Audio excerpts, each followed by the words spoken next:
This is the first draft for your collars. So it's the Peter Pan collar.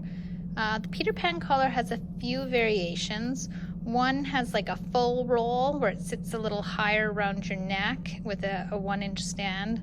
Then there's a partial roll that has a little height to it. And then there's the flat roll. And so for this draft, we will do the flat roll just because they're pretty small pieces using our quarter scale. So what that means is it just overlaps less at our shoulder. So here we have our back sloper and our front bodice sloper. And we are gonna just draw a little line about 1/8 of an inch, so really kind of not very much. And I'll hold that up closer, like really close to your shoulder seam, okay? And the more you overlap at your shoulder sleeve is the higher the roll for this collar. So because we're doing a flat roll, it's pretty much resembles the basic neckline of this bodice. Okay, so then all I'm gonna do is I'm gonna butt up my inside neck so they overlap exactly, like right on top of each other. And I'm going to move my shoulder. I'll cut this off a little bit so you can see this better in the video, but so I left a little border. So you want to cut it right on that line. So now your lines at your neck are just gonna meet like that, and the one at your shoulder is going to line up with that 1/8 of marking over. So it's just slightly. And again, if we were doing more roll, this would overlap more like this, and for a full roll like that. Now we have a dart in our shoulder for this part of our collar because it's 1/4 inch. We don't need to do anything with that, but we're just butting up the insides like this, and our outside, there we go, is in line with our 1/8. And yes, our shoulder will stick out a little bit past because of that dart, but we're only concerned with our neck edge because that's what we're drafting, is a Peter Pan collar. Okay, so once you have your shoulders together like this, we're gonna measure 1 centimeter. And again, this is quarter scale, so that would be equivalent to about a 4 centimeter little collar. We could maybe even make it a little bigger. We can do 1.5 centimeters, okay? Because about a 6 centimeter sounds about more realistic. So I'm gonna put my ruler on that edge, and we're gonna measure out 1.5 centimeters, and I'm just gonna give myself a little tick, and especially at center back, so that my collar stays a consistent width, okay? And I'm gonna do that coming around to my neck on my front edge as well. So putting my ruler at 1.5 and just ticking, and then very close to, but not touching the center front. So now I have this ticky line. I'm going to soften the line and true it together into one nice little line. Okay. And when I reach here, lighten it just ever so lightly, because it's not going to stay like that. Peter Pan collar has a little bit of like this little V'd out area that comes around and curves. So then, until you're happy with it, you're just going to soften the look of that front. Okay? So that is your collar right there. You don't have to cut it out. You can just tape it on just like this. I mean, I would then, with that light line, erase that little spot there and make sure that it looks really smooth with your curve. And that is the draft of your Peter Pan collar. You would cut this out, and that would become your pattern piece. Okay, our second draft for our collars and necklines is the V-neck collar. So it's very much so just repetitive from our last one. Peter Pan has a soft circular appearance. This will have a plunging V-neck to it. But essentially we start out the same way. We've cut out our back sloper, we've cut out our bodice front sloper. I've drawn a line that's 1/8 away at my armpit so that we can overlap our shoulder just slightly. So again, the inside neck curve butts up perfectly, and then we just turn our page just ever so slightly so it overlaps at our armpit, and we tape that into place. This just helps to make your collar sit nicer against your shoulder and not have extra fabric and almost bag. It just tightens it up and makes it sit like a smoother appearance. Okay, so we have to drop our neckline. This is quite tight to the top of our neck. We want a V-neck. Okay, so we're going to drop this about an inch down.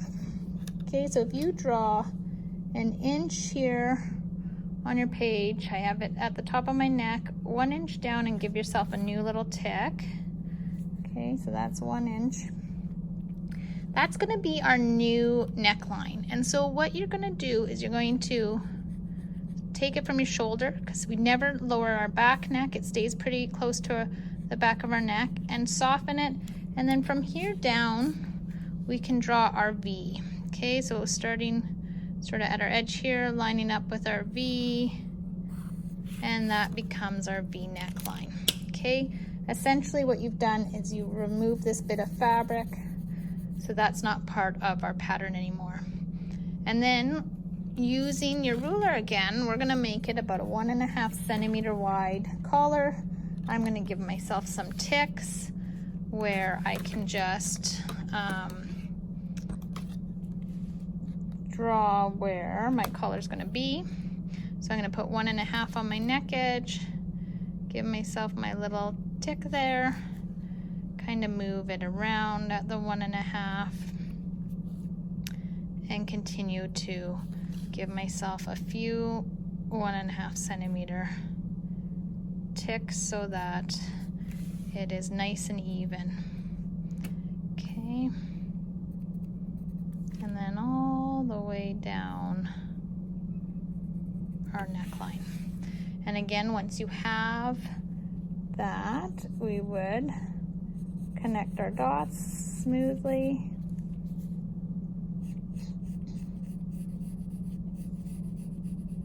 Okay, and again, if you were going to do a V-neck collar, you would want it to have sort of a little edge and curving it.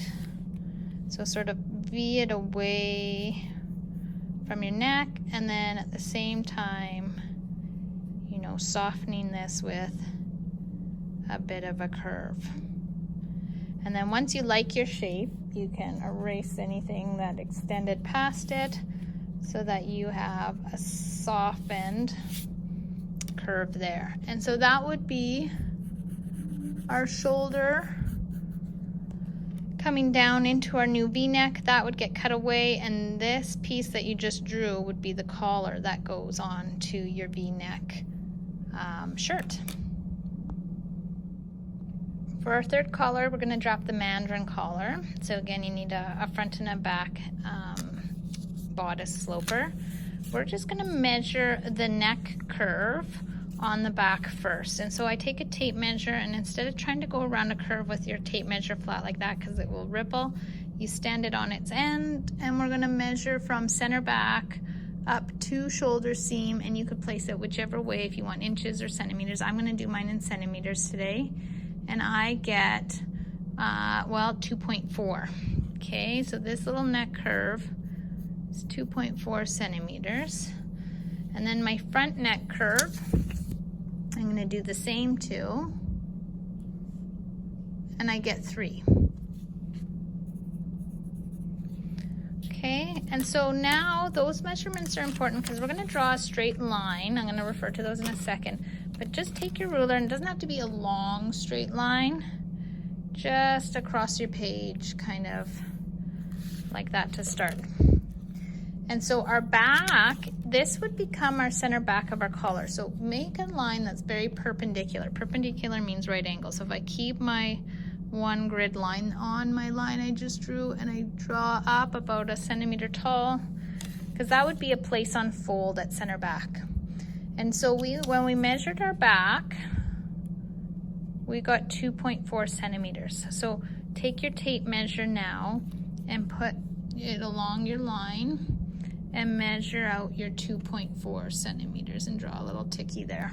Okay, So this is the back, from center back to shoulder seam. That's exactly what that measurement is. And now you have your front, which was 3 centimeters. And so we are going to take your 3 centimeter little line here and draw that.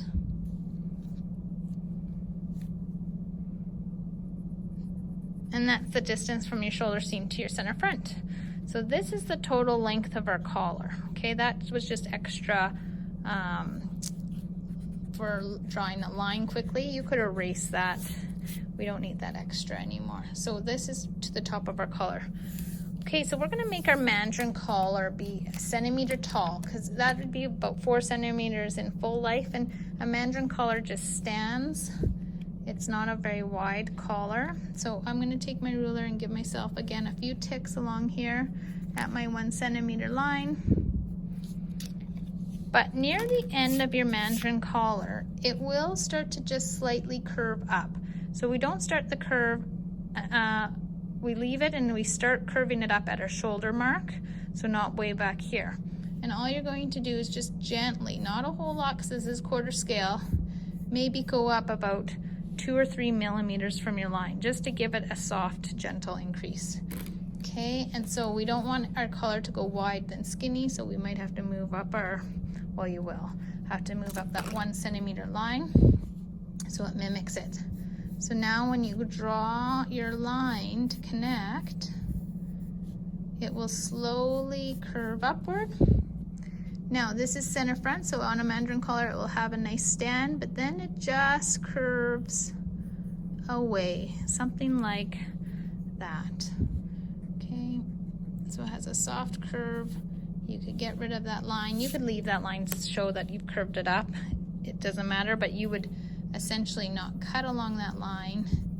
If you were cutting out your collar, you would go on your new line that goes up, and this would be a place on fold piece, and that is your Mandarin collar.